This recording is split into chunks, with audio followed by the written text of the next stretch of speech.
हाँ जी, हेलो बच्चों, कैसे हैं आप सब। आई होप आप सब बहुत बहुत बहुत अच्छे होंगे।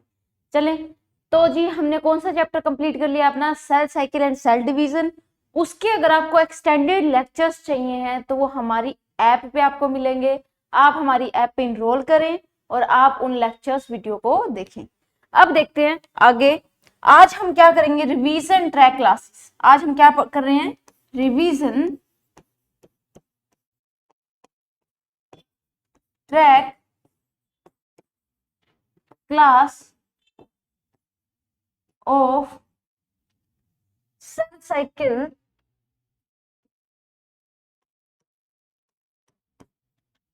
and cell division। ये कैसा है, one short video. Okay, now let's see. देखिए, हमने जो चैप्टर पढ़ लिया है, अब हम उसका क्विक रिवीजन करते हैं। उसमें जो जो एग्जाम में आ सकते हैं क्वेश्चंस के बारे में डिस्कस करेंगे और साथ ही साथ आगे हम चीजें देखेंगे। देखें, सबसे पहले क्या बात आती है हमारे पास कि अपनी सेल है, उसके बारे में क्या कहेंगे हम। जो जितने भी लिविंग ऑर्गेनिजम्स हैं, चाहे वो कौन हो, मल्टी सेलुलर हो चाहे वो यूनिसेलुलर हो, वो अपनी लाइफ की शुरुआत किससे करेंगे, एक सेल से करेंगे। मल्टी सेलुलर के केस में क्या होगा, वो सेल जाइगोट, और यूनिसेलुलर के केस में वो एक सिंगल सेल्ड ऑर्गेनिज्म होगा। ठीक है, एक्चुअली में सेल क्या करती है, सेल पहले इस सेल की एक साइकिल चलती है जिसमें वो क्या करती है, ग्रोथ, फिर क्या करती है, रिप्रोडक्शन। रिप्रोडक्शन से मुराद क्या है भाई, यहाँ पे रिप्रोडक्शन से मुराद है अपनी क्या है, डिवीजन है मुराद। ओके, वैसे मैं ना एक सीरियल देखती थी, उसमें रक्स रक्स से बिस्मिल ऐसा कुछ सीरियल था, उसमें होता है नाम मुराद। ना नाम मुराद में क्या होता है, देखो मुराद का मतलब है, इससे मतलब क्या मतलब है इसका। देखो, सेल क्या करेगी, ग्रोथ करेगी, फिर क्या करेगी, रिप्रोडक्शन करेगी। रिप्रोडक्शन का मतलब यहाँ पे क्या है, डिवीजन है। तो एक साइकिल चलती रहती है जिसमें सेल ग्रो करेगी, डिवीजन करेगी, फिर जो नई सेल बनेगी वो भी ग्रोथ करेगी, फिर डिवीजन करेगी, जो और नई सेल बनेंगी वो भी क्या करेंगी, ग्रोथ करेगी और आगे जाके डिवीजन करेंगी। चले, तो हमने देखा, मान लेते हैं हम जाइगोट, ये जाइगोट ऐसे बड़ा होगा, क्या करेगा, दो सेल्स में डिवाइड। अब ये सेल्स वापस बड़ी होंगी और ये आगे जाके क्या करेंगी, डिवाइड। ऐसे ऐसे होगा क्या, ये आगे जाके ग्रो करेंगी, फिर क्या करेंगी, डिवाइड करेंगी। सेम ऐसे यहाँ पे होगा। तो हमने क्या देखा कि सेल के पास एक साइकिल है जिसमें वो क्या करती है, ग्रोथ करती है और रिप्रोड्यूस या फिर डिवीजन करती है। और होगा क्या, जब भी एक सेल डिवाइड करेगी वो तो हमेशा दो सेल्स ही बनाएंगी, और इससे क्या होगा, एक मल्टी सेलुलर ऑर्गेनिजम्स बनेंगे, जिसमें होगा क्या, उसमें millions and the billions of the cell वहां पे प्रेजेंट होगी। ओके, चलें जी, अब आगे चलते हैं। अब पढ़ते हैं हम किसके बारे में, सेल साइकिल के बारे में। जैसे हमारी लाइफ साइकिल होती है, बचपना, जवानी, बुढ़ापा, ऑल दीज थिंग्स, तो वैसे ही सेल की भी एक साइकिल होती है। वो साइकिल में चलती रहती है और अपना जो भी लाइफ स्पेन है वो पूरा करती है। ठीक है, तो देखो क्या होगा, हमने सेल साइकिल को डिवाइड कर दिया किसके अंदर, चार फेजेस के, ऐसे सब फेजेस के अंदर। देखो, सेल साइकिल को वैसे हमने ब्रॉडली टू फेजेस में क्लासिफाई किया। कौन कौन सी, इंटरफेज एंड कौन सी फेज, एम फेज। इंटरफेज को हम क्या बोलेंगे, रेस्टिंग फेज। बच्चों को क्वेश्चन आता है मुझसे, ऑनलाइन एंड ऑफलाइन बच्चे पूछते हैं कि भाई मैम यहाँ पे इसका नाम रेस्टिंग फेज क्यों, क्या सेल रेस्ट करी या फिर कोई काम नहीं करी, नहीं। यहाँ पे रेस्ट से मुराद, फिर से मुराद क्या है, उसमें होगा क्या कि देखो, कोई बच्चा किसी कोचिंग में आया, पढ़ने के लिए आया, किसके लिए आया, वो पढ़ने के लिए आया। लेकिन अगर वो पढ़ाई के अलावा कोई और काम करे, बातें करें, खेले कूदे, फोन चलाए, कुछ भी काम तो वो कर रहा है, लेकिन हमारी नजरों में वो रेस्ट कर रहा है, क्योंकि वो पढ़ाई नहीं कर रहा। जो उसका मेन काम था, जो उसको मेन काम दिया गया था, वही काम नहीं कर रहा, तो हमारे लिए वो क्या है, रेस्ट पे है। अगर वो पढ़ाई में प्रोसीड नहीं करे तो हमें लगा ये कुछ नहीं कर रहा, जबकि वो फोन भी चला रहा है, बातें भी कर रहा है, घूम भी रहा है, दोस्तों के साथ ऐसे खेल भी रहा है। तो काम तो वो अपने बेसिस पे कर रहा है, लेकिन जो हम चाहते थे वो काम वो नहीं कर रहा। तो सेम ऐसे ही इंटरफेज और एम फेज। देखो, सेल साइकिल में क्या होता है, सेल का फाइनल मोटिव होता है कि वो डिवाइड करे, लेकिन इंटरफेस में वो डिवाइड नहीं कर रही, वो बस डिवाइडिंग के लिए प्रिपरेशन कर रही है और काम कर रही है, लेकिन वो एक्चुअल में डिवाइड नहीं कर रही, इसलिए हमने इसका क्या नाम रख दिया, रेस्टिंग फेज। अब अपनी जो इंटरफेस थी, इंटरफेस की 3 सब फेजेस हैं, उनका नाम क्या है, G1 S G2। क्या है, G1 S एंड G2। तो होगा क्या, इंटरफेस के हमने कितने पार्ट्स दिख रहे हैं, G1 S and G2। G से यहां क्या मतलब है, गैप, क्या है, गैप। S का मतलब यहां पे क्या है, सिंथेसिस। क्या है बच्चों, सिंथेसिस। ओके, अब आती है एम फेज। अब हमने एम फेज, ये माइटोसिस भी हो सकती है, मियोसिस भी हो सकती है, लेकिन हमें पहले माइटोसिस पढ़नी है, तो हम किसका नाम लेंगे, माइटोसिस का। अब ये माइटोटिक फेज हैं, ये हमने 2 पार्ट्स में डिवाइड कर दी, किसमें, karyokinesis and cytokinesis. Karyokinesis and the cytokinesis. Karyokinesis का मतलब, कैरियो वर्ड किसके लिए यूज होता है, karyo word is used for our nucleus of a cell. तो कैरियोकाइनेसिस, कैरियो मतलब यहां पे क्या है, न्यूक्लियस, और काइनेसिस का मतलब यहाँ पे क्या है, डिवीजन। तो यहाँ पे क्या होगा, न्यूक्लियस का डिवीजन होगा। फिर आता है साइटोकाइनेसिस। क्या आता है बच्चों, साइटोकाइनेसिस। साइटोकाइनेसिस में क्या होगा, साइटो मतलब है सेल, काइनेसिस मतलब है डिवीजन। यहाँ पे क्या होगा, सेल का डिवीजन होगा। तो हम क्या करेंगे, इसको 2 फेजेस में डिवाइड कर दिया, इतनी वाली है कैरियोकाइनेसिस और ये वाली है साइटोकाइनेसिस। तो मैं इसको सी के और के लिख रही हूँ, ठीक है, कैरियोकाइनेसिस एंड साइटोकाइनेसिस। तो ये पूरी हमारे पास कौन सी फेज है, एम फेज। अब देखो, जो कैरियोकाइनेसिस है हमने उसको और भी डिवाइड कर दिया, आगे इसको और भी डिवाइड कर दिया। उसके ट्रिक क्या है, पी मैट। क्या है बच्चों, P mat, that is P से है प्रोफेज, एम से है M phase, sorry metaphase, A से है एनाफेज और टी से है टीलोफेज।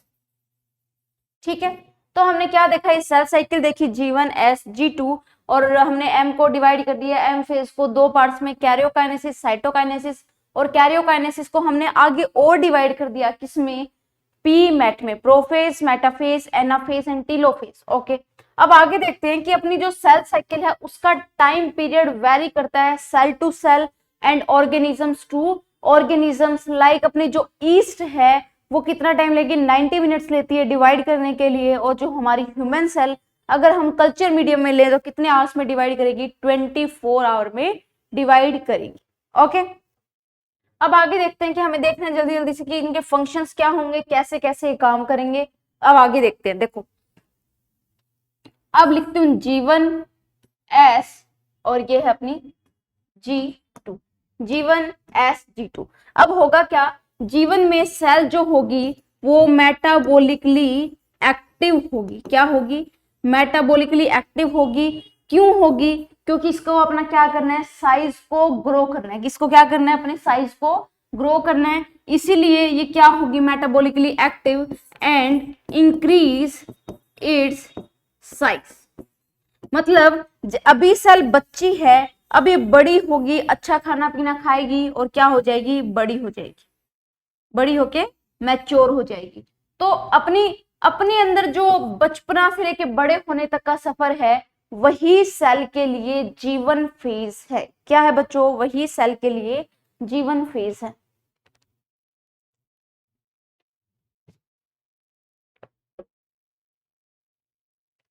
आई समझ, ओके। अब आती है अपनी एस फेज। एस फेज में 3 काम होंगे। पहला काम क्या है, डीएनए रेप्लिकेशन। डीएनए रेप्लिकेशन का मतलब ये है, ये एक थ्रेड, ये दोनों थ्रेड क्या हो जाएंगे, अलग हो जाएंगे, और अलग होने के बाद सेम ऐसा और थ्रेड आ जाएगा जिसका कॉम्प्लीमेंट्री होगा, ऐसे एंड ऐसे। ठीक है, तो एक डीएनए से कितने डीएनए बन गए, 2। और ये रेप्लिकेशन कैसा है, सेमी कंजर्वेटिवली। सेमी कंजर्वेटिव का मतलब क्या है, एक स्ट्रैंड पुराना है, एक स्ट्रैंड नया है, मतलब हाफ पुराना हाफ नया, that means it's a semi conservative replication of DNA. Okay, अब मान लो हमारे अंदर की बात करते हैं, तो हमारे अंदर 2.2 मीटर लंबा डीएनए होता है। अगर यही डीएनए अब 2.2 है, तो रेप्लिकेशन के बाद ये कितना हो गया, 2.2 plus 2.2 that is 4.4। That means amount of DNA क्या हो गई है हमारे पास, डबल। क्या हो गया बच्चों, डबल। तो हम कहेंगे कि अगर पहले अमाउंट 2C थी, अब कितनी हो जाएगी, 4C। क्या हो जाएगी बच्चों, 4C। आई समझ में? ओके। डीएनए रेप्लिकेशन कैसा है, सेमी कंजर्वेटिव। जो बच्चे ट्वेल्थ कर रहे हैं, 12th कर चुके हैं या फिर ड्रॉपर हैं, उनको तो पता होगा सेमी कंजर्वेटिव का मतलब क्या है, लेकिन जो 11th वाले हैं उनके लिए मैंने बता दिया, एक पुराना एक नया। अब एक प्रोटीन होता है जो चाहिएगा हमें किसके लिए, क्योंकि हमें क्या बनाना है, डीएनए के थ्रेड को कंडेंस करके हमें क्रोमोसोम बनाना है। जैसे ऊन के धागों से हम ऊन का गोला बनाएंगे, तो एक्चुअल में यहाँ हमें ऐसी चीज करने के लिए कुछ एक प्रोटीन्स चाहिए। उन प्रोटीन्स का नाम है हिस्टोन प्रोटीन। क्या नाम है उनका, हिस्टोन प्रोटीन। और हिस्टोन प्रोटीन क्यों चाहिए हमें, क्योंकि इसके लिए तो था, देखो एक स्ट्रैंड को उसको कोइल करने के लिए हमारे पास है इतना हिस्टोन प्रोटीन, मान लो इसके लिए हमारे पास है, लेकिन इसके लिए तो नहीं है। इसलिए हमें क्या करना पड़ेगा, जो हिस्टोन प्रोटीन है उसकी भी सिंथेसिस करनी पड़ेगी। एक सेकंड में फैन चलाया।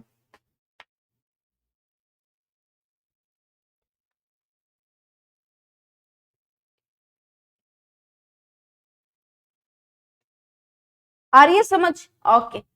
फिर आगे क्या आता है हमारे पास, जो हिस्टोन प्रोटीन का वो हो गया। अब एक होता है हमारी जो एनिमल सेल्स हैं, उनमें क्या होता है, सेंट्रियोल। क्या होता है, सेंट्रियोल। सेंट्रियोल क्या करेगा, जो क्रोमोसोम्स होंगे मेटाफेज से एनाफेज आएगी तब उनको स्प्लिट करने का काम करेगा।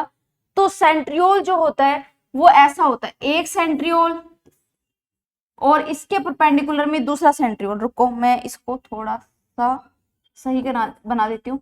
एक सेंट्रियोल प्लस दूसरा सेंट्रियोल, ये एक दूसरे के परपेंडिकुलर लग जाएंगे तो क्या बना देंगे, सेंट्रोसोम। अब हमें सेंट्रियोल को भी इसी फेज में डुप्लीकेट करना पड़ेगा।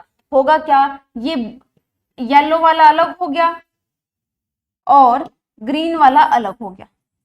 ये दोनों क्या हो गए, अलग हो गए। अब होगा क्या, ग्रीन वाले के पास देखो, इसके सिमिलर बनाना है इसे, तो इसके पास ग्रीन वाला तो है, लेकिन इसके पास क्या नहीं है, येलो वाला जो इसके परपेंडिकुलर था। तो ये यहाँ पे क्या बन जाएगा, परपेंडिकुलर में इसका येलो वाला बन जाएगा, और यहाँ पे येलो वाला है तो यहाँ पे ग्रीन वाला बन जाएगा। तो ये जो डुप्लीकेशन हुआ, मतलब जो डबल हुए हैं अपना सेंट्रियोल, तो ये कैसा है, ये भी कैसा है अपना, सेमी कंजर्वेटिव। कितनी हैरानी की बात है, सेमी कंजर्वेटिव रेप्लिकेशन सिर्फ डीएनए में देखा जाता था, लेकिन सेंट्रियोल भी कैसे डुप्लीकेट करता है, सेमी कंजर्वेटिवली डुप्लीकेट करता है। तो देखो इसमें एक पुराने वाला एक नए वाला, एक पुराने वाला एक नए वाला, तो ये रेप्लिकेशन भी कैसा है, semi conservative replication of DNA है हमारे पास। तो हमने क्या क्या देखा है इस फेज में, डीएनए का रेप्लिकेशन होगा, डीएनए की अमाउंट डबल हो जाएगी, हिस्टोन प्रोटीन बनेंगे और साथ के साथ सेंट्रियोल का नंबर भी डबल हो जाएगा। किसके अंदर, एनिमल सेल के अंदर। प्लांट सेल के अंदर सेंट्रियोल नहीं होते। चलें जी, अब आगे चलते हैं। अब हमारे पास क्या आता है, क्वेश्चन आता है कि एस फेज में नंबर ऑफ क्रोमोसोम, ये नंबर ऑफ क्रोमोसोम से क्वेश्चन भी आते हैं, बच्चे कंफ्यूज भी रहते हैं। देखो तुम एक चीज याद रखो कि नंबर ऑफ क्रोमोसोम, एक रूल, बेसिक रूल याद रखो, number of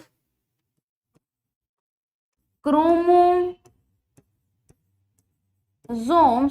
is equal to number of centromere.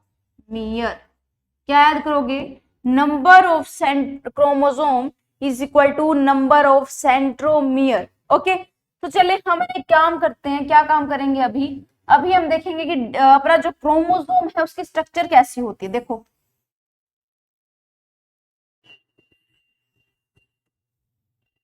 ये हमारे पास क्या है, क्रोमोसोम। ये कैसी है, इसकी आर्म्स होती है। क्या होती है बच्चों, ये आर्म्स होती है। ये जो आर्म्स हैं, एक साइड की आर्म्स क्या बनाएंगी, ये एक साइड की जो आर्म्स हैं इसको हम क्या बोलेंगे, क्रोमेटिड। क्या बोलेंगे, क्रोमेटिड। और ये भी क्या है अपनी एक साइड की आर्म्स, क्रोमेटिड। याद रखना इन दोनों को क्रोमेटिड नहीं बोलेंगे, या तो लेफ्ट साइड वालों को क्रोमेटिड बोलेंगे या फिर राइट साइड वालों को क्रोमेटिड बोलेंगे। अप एंड डाउन वालों का कोई क्रोमेटिड जैसा रिलेशनशिप नहीं है। तो ये भी क्रोमेटिड, ये भी क्रोमेटिड, ये दोनों एक ही क्रोमोसोम के क्रोमेटिड है। जैसे एक माँ की दो बेटियां होती तो वो बहनें कहलाती है, तो सेम ऐसे ही ये जो अपने क्रोमेटिड है, तो हमसे पूछ रहे हैं ये कैसी क्रोमेटिड है, तो हम कहेंगे ये सिस्टर क्रोमेटिड है। कौन सी क्रोमेटिड है, ये सिस्टर क्रोमेटिड है। ओके बच्चों, क्या है ये, सिस्टर क्रोमेटिड है। अब आगे देखो, ये जो आर्म्स एक दूसरे से अटैच है वो किसके थ्रू होगी, यहाँ पे एक डार्क स्ट्रक्चर होगी जो एक प्राइमरी कंस्ट्रक्शन होती है किसी भी क्रोमोसोम की, और इसका नाम है सेंट्रियोल। क्या नाम है बच्चों, सेंट्रियोल। और सेंट्रियोल के साइड में एक प्लेट लाइक स्ट्रक्चर होती है। क्या होती है, प्लेट लाइक स्ट्रक्चर होती है। इसका नाम क्या है, काइनेटोकोर। क्या नाम है बच्चों इसका, काइनेटोकोर। आई समझ में। तो हमने क्या बोला, number of chromosome is equal to number of centromere. And होगा क्या, ये जो अपने क्रोमोसोम की स्ट्रक्चर है इसमें क्या होंगी, आर्म्स होंगी और सेंट्रोमियर होगा। सेंट्रोमियर के थ्रू सारी आर्म्स एक दूसरे से अटैच होती है। एक साइड की आर्म्स को हम क्या बोलेंगे, क्रोमेटिड। और दूसरी इन दोनों, अगर डीएनए के पास दो क्रोमेटिड्स हैं तो हम इनको क्या बोलेंगे, ये सिस्टर क्रोमेटिड्स हैं। इनके बीच में रिश्ता क्या है, सिस्टर क्रोमेटिड का इनके बीच में रिश्ता है। ओके, अब देखो अपना जो सेंट्रोमियर है, जो अपना सेंट्रियोल लिखते हैं, सॉरी यहाँ पे सेंट्रोमियर आएगा।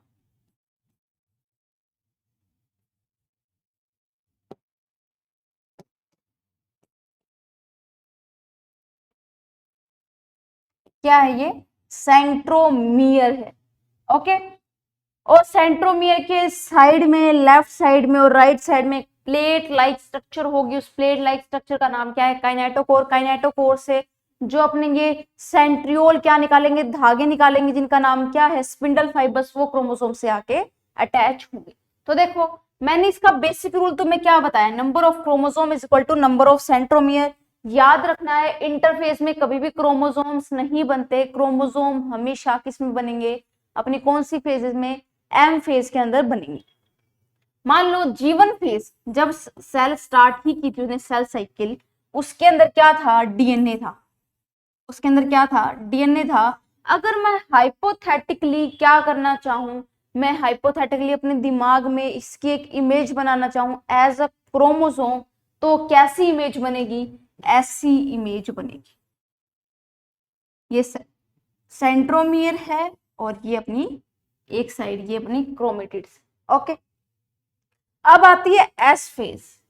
जैसे ही एस फेज कंप्लीट होगी, रेप्लिकेशन कंप्लीट हो जाएगा। अगर मैं जो रेप्लिकेशन हुआ है, रेप्लिकेशन से पहले का सारा जो डीएनए मिला के क्रोमोसोम बनाने की कोशिश करूं, तो हमें क्या दिखेगा,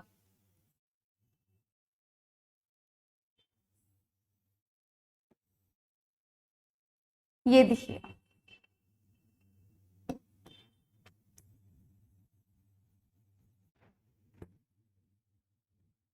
ओके, आई समझ में।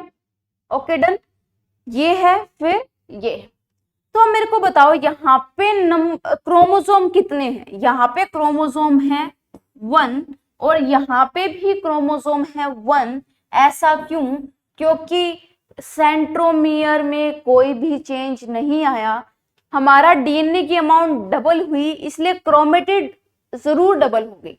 लेकिन अपना जो डीएनए था, डीएनए के अमाउंट में तो डबल हुआ है, लेकिन जो क्रोमोसोम का सेंट्रोमियर का नंबर नहीं बदला। ऐसा नहीं हुआ कि एस फेज के बाद ऐसा हो गया हो, ऐसा नहीं हुआ कभी, ऐसा हो गया नए वाले ने ऐसा बना लिया। अगर ऐसा होता तो दो क्रोमोसोम्स हो जाते, क्योंकि नंबर ऑफ सेंट्रोमियर भी यहाँ पे डबल हो गए, लेकिन ऐसा नहीं हो रहा। यहाँ एक्चुअल में क्या हो रहा है, यहाँ पे जो अपनी जो क्रोमेटिड्स हैं, जो क्या है अपनी क्रोमेटिड्स हैं, वो अभी भी किससे जुड़ी हुई है, एक ही सेंट्रोमियर से जुड़ी हुई है। इसी वजह से हम क्या कहेंगे कि एस फेज के बाद भी नंबर ऑफ क्रोमोसोम में कोई चेंज नहीं आता। चेंज आता है तो किसके अंदर आता है, सिर्फ अमाउंट ऑफ डीएनए के अंदर आता है। ओके,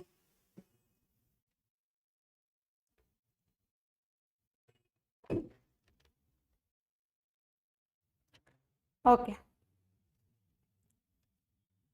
लग रहा होगा मैडम स्लिपी स्लिपी फील करिए। हाँ, मेरे को आजकल काम बहुत ज्यादा हो गया, इसलिए मेरे को नींद आती रहती है।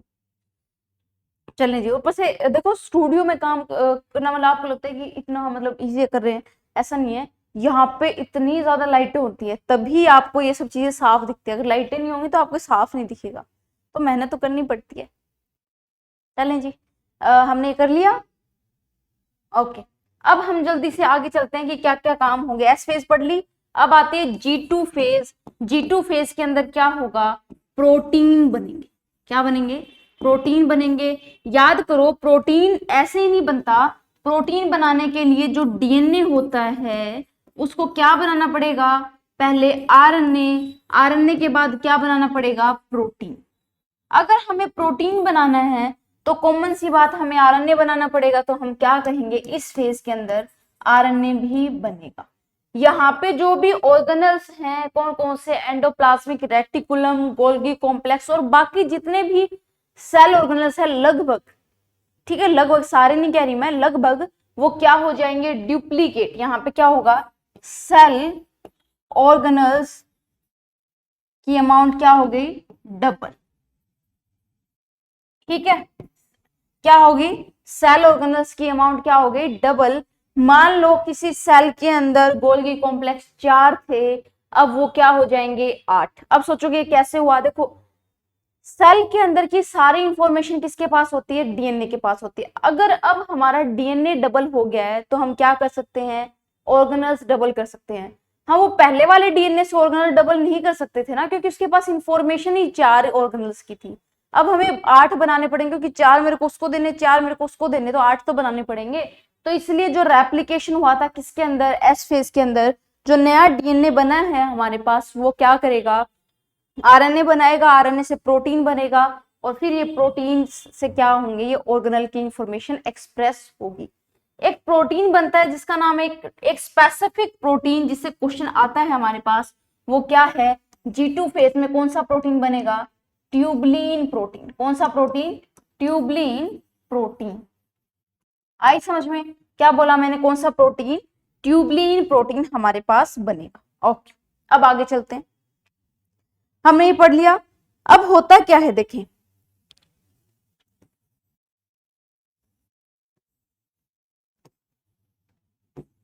G1 S G2 M। हुआ क्या, मान लो यहां से सेल साइकिल शुरू हुई और ये सेल साइकिल कंप्लीट होके यहाँ पे, मान लो यहाँ पे ये थी, यहाँ पे 2 सेल बन गई, यहाँ से शुरू हुई थी और यहाँ से कितनी सेल बन गई, 2 सेल हमारे पास बन गई। ऐसा हुआ हमारे पास। एक फेज होती है जिसका नाम है जी नोट फेज। क्या है, जी नोट फेज। जी नोट फेज एक तरह से ये मान लो संन्यास ऑफ अ सेल। ठीक है, जैसे ह्यूमंस में होता है, बच्चा बड़ा होता है, उसको समझ आती है, तो उस पर डिपेंड करता है कि वो जो नॉर्मल लोगों की लाइफ होती है वो उसको स्पेंड करना चाहता है या फिर इस जीवन चक्कर से निकल के कहीं पहाड़ों में जाना चाहता है। तो ये डिपेंड करता है ना किसी पे। तो सेम ऐसे ही सेल क्या करेगी, जीवन को कंप्लीट करेगी। ये जो नई सेल बनी है, जो अभी बच्ची है, छोटी सी है, मासूम है, जिसको कोई भी समझ नहीं है, वो क्या करेगी, धीरे धीरे बड़ी होगी, बड़ी होगी, बड़ी होगी। तो मान लो यहाँ पे क्या, ये क्या होगी, बड़ी। ठीक है, ये सेल क्या होगी, बड़ी होगी। अब होगा क्या, इसके पास ऑप्शंस है कि भाई तू या तो सेल साइकिल में चल जैसे नॉर्मल सेल्स चलती है, जैसे अपने पास होता है ऑप्शन कि भाई या तो हम और जैसे लोगों जैसे अपनी लाइफ को स्पेंड करें या फिर संन्यास लेके कहीं हिमालय पे चले जाएं। तो सेम ऐसे इसके पास 2 ऑप्शन है। अगर इसका मन करेगा या फिर कंडीशंस ऐसी होगी कि इसको सेल साइकिल करनी है तो ये करेगी, अदरवाइज जीवन को कंप्लीट करते ही ये इस सेल साइकिल से बाहर निकल जाएगी। दैट इज ये एग्जिट कर देगी किसको, सेल साइकिल को। और होगा क्या, सेल साइकिल को एग्जिट करते ही ये एक फेज में आ जाएगी जिसका नाम है जी नोट फेज। इसकी फुल फॉर्म है quotient phase, gap quotient phase I समझ में। तो जी नोट फेज आई समझ में। तो पहले जो अपनी एनसीईआरटी थी, पुराने वाली एनसीईआरटी, उसमें क्या दिया हुआ था, उसमें ऐसा तो कुछ दिया हुआ था, मैं मिटा दूं उसको बाद में। देखो यहाँ पे जी नोट दी होती थी। हम फिर नीट में मेडिकल एंट्रेंस में क्वेश्चन आया कि जो एक फेज होती है क्यूशेंट फेज, जिसमें सेल इनएक्टिव होती है, ये ब्ला ब्ला ब्ला उसने लिखा था, ये फेज किसके बाद आएगी। तो बच्चों ने डायग्राम के अकॉर्डिंग पुरानी एनसीईआरटी के अकॉर्डिंग क्या किया, एम फेज को टिक कर दिया। और जो अपनी एनसीईआरटी सॉरी एनटीए थी, एनटीए ने क्या किया, इस आंसर को गलत माना। ऐसा क्यों? क्योंकि पुराने वाली एनसीईआरटी बेचारी गलत थी। उन्होंने बोला अरे भाई हमारी गलती नहीं है, हमने पुरानी एनसीईआरटी को छोड़ नई एनसीईआरटी पब्लिश की, पैसे लगाए, और तुम नई एनसीईआरटी नहीं खरीदना चाह रहे, तो भाई इसमें हमारी गलती नहीं, हमने नई एनसीईआरटी दे दी थी। उसमें क्या आंसर दिया हुआ है, हमें जीवन दिया हुआ, तो आंसर क्या गया था, जीवन। तो कॉमन सेंस की बात है, किसी को संन्यास लेना, तो बच्चे होते संन्यास छोड़ना चाहता है, वो छोटा सा बच्चा थोड़ा संन्यास लेगा, उसको बड़ा होना चाहिएगा, उसको मेंटल कैपेबिलिटी आएगी तभी तो संन्यास लेगा, तो उसको जीवन तो कंप्लीट करनी ही पड़ेगी। ठीक है, अब ये जो अपनी जी नोट है, क्या है, जी नोट है, रुको एक सेकेंड, हाँ जी, ये अपनी कौन सी फेज है, जी नोट है। इसके अंदर सेल क्या होगी, मेटाबोलिकली एक्टिव। मेटाबोलिकली एक्टिव का मतलब क्या है, मेटाबोलिकली एक्टिव का मतलब क्या है, ये खाना पीना खाएगी। मेटाबॉलिज्म एक प्राइम कंडीशंस है to be a living cell. अगर किसी, ये जी नोट में जाके मर थोड़ी ना रही है, जैसे मान लो किसी ने संन्यास ले तो जाके मर थोड़ी ना रहा है, उसने वो जीवन चक्कर में नहीं है, लेकिन वो बाहर है, खाना पीना खा रहा है, सांस ले रहा है, सब काम कर रहा है। ठीक है, तो सेम ऐसे ही सेल क्या करेगी, खाना पीना खाएगी भाई। तो सेम ऐसे यहाँ पे सेल क्या होगी, metabolically active, but do not proliferate unless called to do so।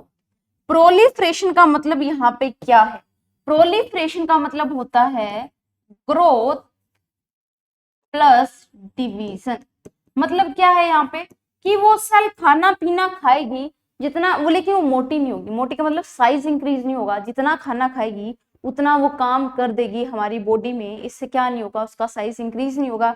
क्योंकि साइज इंक्रीज ना होने की कंडीशन क्या है, catabolism is equal to anabolism. जितना काम करो एनर्जी यूज होगी, उतनी ही एनर्जी तुम बनाओ।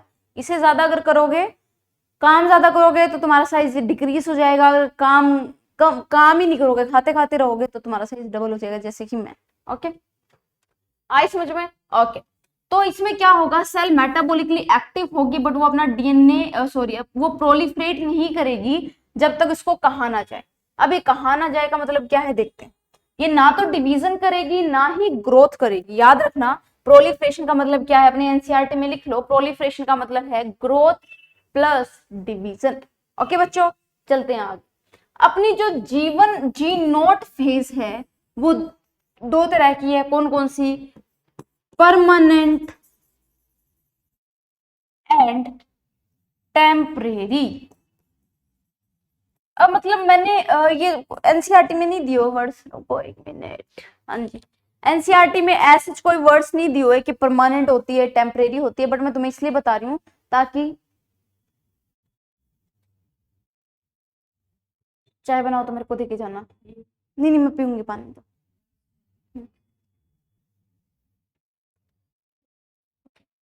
देखो दो तरह की होती है, परमानेंट एंड टेम्परेरी।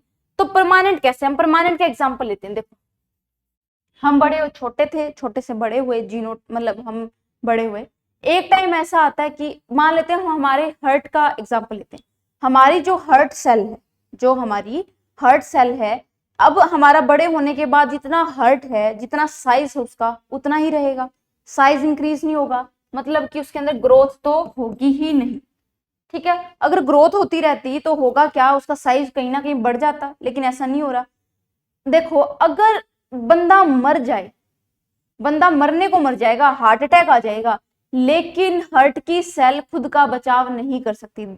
ऐसी सिचुएशन जैसे मान लो हार्ट की सेल डैमेज हो गई, तो ऐसा नहीं होगा कि उसकी आसपास की सेल डिवीजन करके रिपेयरिंग कर देगी हर्ट की, ऐसा कभी नहीं होता। ऐसा क्यों नहीं होता?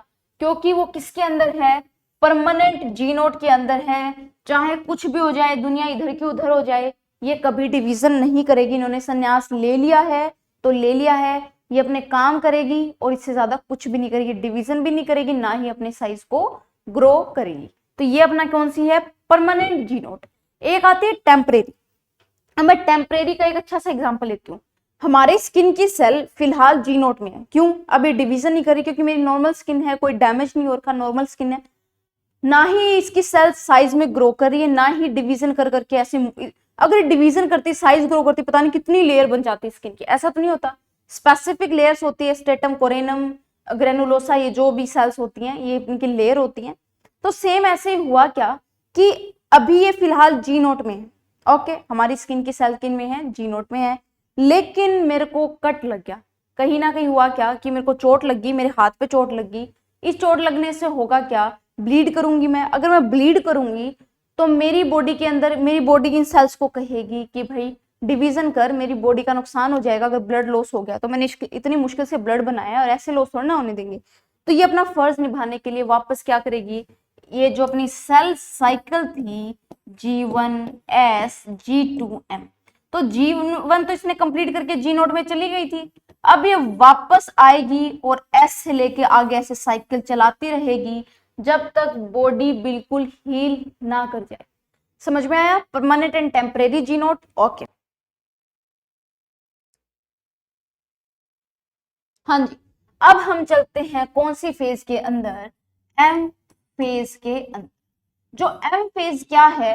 M phase is a most dramatic phase of cell cycle.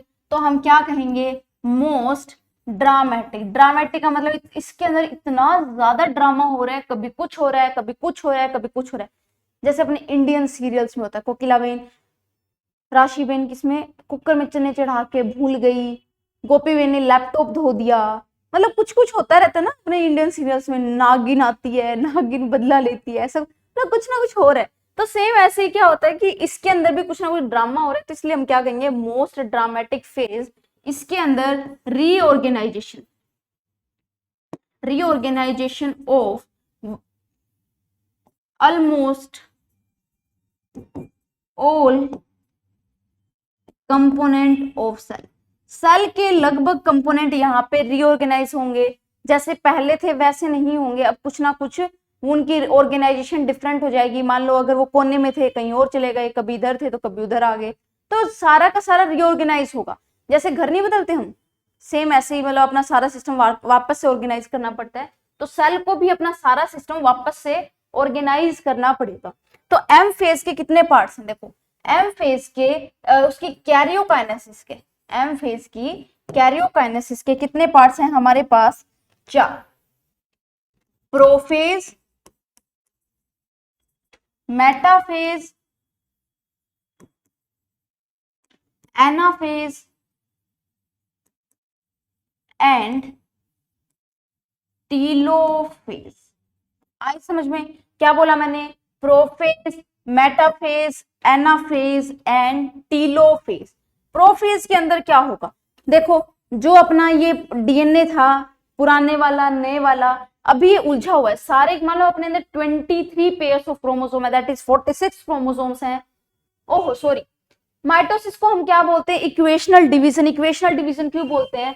जो इसकी मदर सेल के अंदर क्रोमोसोम थे उतना ही नंबर इनकी डॉटर सेल में होगा। अगर हमारे अंदर 46 क्रोमोसोम है तो ये सेल अगर माइटोसिस करेगी तो इसके जो सेल्स बनेंगे उनके अंदर भी 46 क्रोमोसोम है, that is equal number of chromosome है। इसलिए हमने इसको क्या बोला? Equational division. ओके, अब चलते हैं आगे। अब आती है अपनी प्रोफेज। प्रोफेज में क्या होगा? देखो, सारे के सारे ये मान लो अपने अंदर 46 कलर के धागे हैं, 46 कलर के क्या है? धागे हैं, डिफरेंट डिफरेंट, वो आपस में उलझे हुए हैं। सेल क्या करेगी? अब उनको अलग अलग करेगी, ब्लू वाले को अलग, रेड वाले को अलग, व्हाइट वाले को अलग, जितने भी कलर्स हैं उनको अलग करेगी और अलग करके क्या बनाएंगी? क्रोमोसोम बनाने की कोशिश करेंगे। अब रेप्लिकेशन भी हुआ तो यहाँ पे क्या आ जाएगी? एक और आर्म भी आ जाएगी। तो ऐसा हमारे पास क्या बनेगा? क्रोमोसोम बनेगा। इसके पास 2 सिस्टर क्रोमेटिड होगी, सेंट्रोमियर होगा, ये अपनी अपनी एनसीईआरटी बोलती। ठीक है। सेकंड क्या होगा? जो सेंट्रियोल, यहाँ पे सेंट्रियोल से 2 सेंट्रियोल, अब ये क्या करेंगे, अपोजिट पोल पे चले जाएंगे। ये वाला यहाँ मूव करके यहाँ पे आ जाएगा, कहाँ पे आ जाएगा, अपोजिट पोल पे आ जाएंगे, और ये यहाँ से धागे निकालना शुरू कर देंगे। ऐसे ऐसे छोटे छोटे बारीक बारीक धागे निकलेंगे, ऐसे हमें स्टार शेप देखने को मिलेगी, इसको बोलेंगे हम एस्टर। क्या बोलेंगे, एस्टर। देखो, दो सेंट्रियोल परपेंडिकुलर लग जाए तो क्या बनेगा, सेंट्रोसोम, और सेंट्रोसोम से अगर थोड़े थोड़े धागे निकलेंगे तो एक स्टार शेप स्ट्रक्चर बनेगी, उसका नाम है एस्टर, और इन धागों का नाम क्या है, एस्टर रेज, जो आगे क्या बनाएंगी, अपने स्पिंडल फाइबर्स। ओके, फिर इसमें थर्ड क्या होगा, गोल्गी बॉडी, ठीक है, एंडोप्लाज्मिक रेटिकुलम, न्यूक्लियर मेम्ब्रेन और अपना न्यूक्लियोलस, ये इसके एंड में गायब हो जाएंगे। मतलब जब लेट प्रोफेज बोलते हैं, वो दो चीजें, अर्ली लेट, हर फेजेस की दो पोर्शन है, अर्ली लेट, जो आखिर में काम हो जाएगा उसको हम लेट बोलेंगे, तो हम क्या कहेंगे, इसकी लेट प्रोफेज में ये चीजें हमें माइक्रोस्कोप के नीचे नहीं दिखेंगी, ये डिसअपियर हो जाएंगी। डिसअपियर होने का मतलब ये नहीं है कि वो मतलब डैमेज होगी और उनको सेल खा गई, ऐसा नहीं होता। ऐसा होता तो भाई वो रेप्लिकेट, वो वापस G2 में बनाती क्यों नहीं। एक्चुअली में सेल का रिफ्रैक्टिव इंडेक्स जो होता है ना, उसके जो फ्लूइड है साइटोप्लाज्म का, रिफ्रैक्टिव इंडेक्स चेंज हो जाएगा। जैसे मान लो पानी के अंदर अगर हम देखें तो हमें चीज साफ दिखती है, लेकिन अगर मान लो उसके अंदर मिट्टी, नमक, पता नहीं क्या क्या डाल देंगे तो हमें उसके नीचे की चीजें साफ नहीं दिखेंगी। तो सेम ऐसे ही होगा क्या यहाँ पे भी, कि उसका रिफ्रैक्टिव इंडेक्स क्या हो जाएगा, चेंज हो जाएगा। तो प्रोफेज के 3 चीजें हमने पढ़ ली। अब मेटाफेज के देखो, जैसे ही न्यूक्लियर मेम्ब्रेन गई तो एक क्रोमोसोम कहाँ फैल गए, ऐसे फैल गई। जैसे ही मेटाफेज आएगी, मेटाफेज में क्या होगा, इनके अंदर इनके क्या निकालेंगे, धागे निकलेंगे, जो अपने सेंट्रियोल थे, सेंट्रियोल से क्या निकलेंगे, धागे निकलेंगे, और ये धागे क्या करेंगे, दूसरे से मैनेज करो, कठपुतली नहीं होता ऐसे ऐसे चलती है ऐसे, तो सेम ऐसे धागे क्या करेंगे, बैलेंस बना बना के इन क्रोमोसोम्स को लाइन में ले आएंगे। दैट इज, ये सेल का क्या है, इक्वेटर है। तो मेटाफेज में क्या होता है, सारे के सारे क्रोमोसोम कहाँ आ जाएंगे, 46 के 46 लाइन में लग जाएंगे, और क्या बनेगा, इसको हम क्या बोलेंगे, मेटाफेजिक प्लेट। मेटाफेज एक ऐसी फेज है जहां पे हम क्रोमोसोम की बेस्ट स्टडी कर सकते हैं। बेस्ट स्टडी का मतलब क्या है, वो एक्रोसेंट्रिक है, टीलोसेंट्रिक है, मेटासेंट्रिक है, या फिर सब मेटासेंट्रिक है, उसकी परफेक्ट स्ट्रक्चर की स्टडी हम इस मेटाफेज में कर सकते हैं। दैट इज, हम मोर्फोलॉजी, जितनी भी क्रोमोसोम की मोर्फोलॉजी होगी उसकी स्टडी कर सकते हैं, उसका साइज क्या होगा, उसकी शेप क्या होगी, और उसके नंबर कितने होंगे। ठीक है, तो ये क्या है अपनी मेटाफेज। अब आती है एनाफेज। एनाफेज में क्या होगा, ये स्पिंडल, अब ये दोनों ऐसे खींचेंगे, इनके खींचने से क्या होगा, ये बात तो मैंने तुम्हें बता दी थी कि स्पिंडल फाइबर जो होंगे ये क्रोमोसोम से कहाँ आके लगेंगे, ये जो काइनेटोकोर जो होती है साइड में सेंट्रियोल के, वहां पे आके लगेंगे। अब होगा क्या, ये दोनों इस क्रोमोसोम को खींचेंगे, जैसे ही क्रोमोसोम को खींचेंगे होगा क्या, ये क्रोमोसोम वापस पोल की तरफ भागने शुरू कर देंगे। कैसे, जैसे कोई हीरोइन भाग रही है तो और पीछे उसका दुपट्टा लहरा रहा है, ये ट्रिक मैं सबको बताती हूँ, मैं भी बोर हो गई हूँ बोलते बोलते। तो इसकी आर्म्स पीछे है तो इसको बोलेंगे ट्रेलिंग बिहाइंड। और इस क्रोमोसोम को लीड कौन कर रहा है, इसको लीड कर रहा है इसका सेंट्रोमियर। तो जो इसका सेंट्रोमियर है वो लीडिंग एज है, और जो इसकी आर्म्स हैं वो क्या है, ट्रेलिंग बिहाइंड है। तो एनाफेज में क्या होगा, क्रोमोसोम की मूवमेंट होगी टुवर्ड्स दी पोल। हमसे पूछ ले कौन सी फेज में क्रोमोसोम मूवमेंट पोल की तरफ होगी, एनाफेज की तरफ। किसमें क्रोमोसोम की मूवमेंट इक्वेटर की तरफ होगी, तो हम कहेंगे मेटाफेज की तरफ। अब आता है अपना टीलोफेज। टीलोफेज के अंदर क्या होगा, टीलोफेज के अंदर जो ये अपना ये क्रोमोसोम से ये वापस खुल जाएंगे, वापस क्या हो जाएंगे, खुल के ऐसे ऐसे धागे बना लेंगे, डीकंडेंस हो जाएंगे, और इसके चारों तरफ न्यूक्लियर मेम्ब्रेन आ जाएगी, जो न्यूक्लियोलस गायब हुआ था वो आ जाएगा। सेम ऐसे इधर होगा, ये भी ऐसे न्यूक्लियोलस आ जाएगा। एंडोप्लाज्मिक रेटिकुलम, गोल्गी कॉम्प्लेक्स, जो गायब हुए थे प्रोफेज के अंदर वो सारे के सारे हमें रीअपीयर होना शुरू हो जाएंगे, बिकॉज वापस सेल का रिफ्रैक्टिव इंडेक्स क्या आ जाएगा, नॉर्मल पे आ जाएगा। तो हम उसको माइक्रोस्कोप के नीचे देखेंगे तो हमें ये सब चीजें हमें देखने को मिलेंगी। हुई क्लियर तुम्हें बात, चले जी। फिर आता है अपना कौन सा, साइटोकाइनेसिस।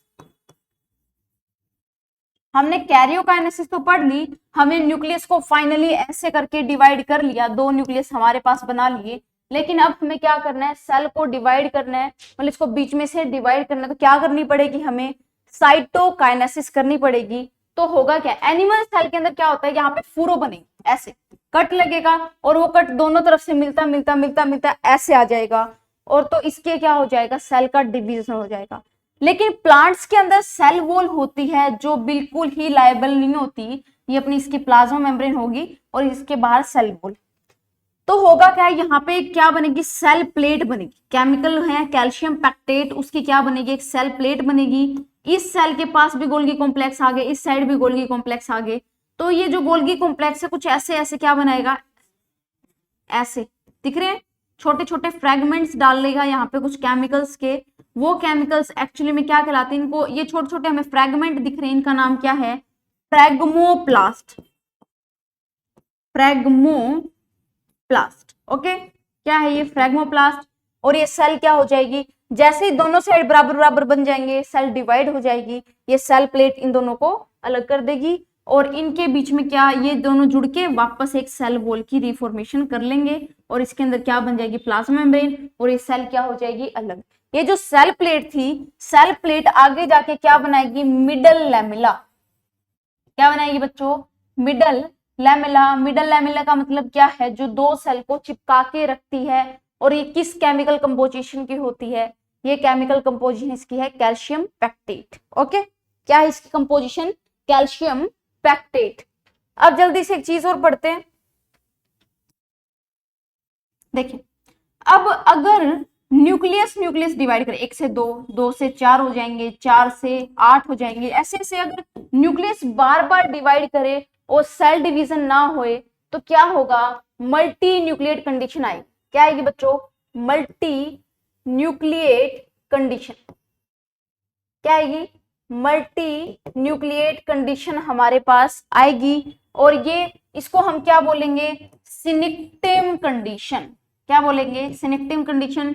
एग्जांपल देती हूँ मैं आपको, जो हम नारियल पानी पीते हैं, जो पानी होता है वो एक्चुअल में सेल नहीं, वो न्यूक्लियस है, एक्चुअली में वो एंडोस्पर्म है, तो उसको बोलेंगे प्री न्यूक्लियर एंडोस्पर्म। जो उसकी व्हाइट व्हाइट गिरी जो हम खा रहे होते हैं वो एक्चुअल में क्या है, सेल्स होती है एंडोस्पर्म की। आई समझ में, तो पानी है वो क्या है, न्यूक्लियस है और कुछ नहीं है, और जो व्हाइट व्हाइट गिरी जो हम खाते हैं वो एक्चुअली में सेल्स होती हैं कोकोनट के एंडोस्पर्म की। तो हमने माइटोसिस आज कंप्लीट कर ली, जल्दी से क्विक रिवीजन था। जिन बच्चों ने पहले नहीं पढ़ा वो इनको लेक्चर्स को देख सकते हैं। अगर आपको डीपली पढ़ना है तो आप हमारे ऐप पे इनरोल करें, हमारी टीम से कॉन्टेक्ट करें, प्ले स्टोर पे हमारी ऐप है। Thank you so much.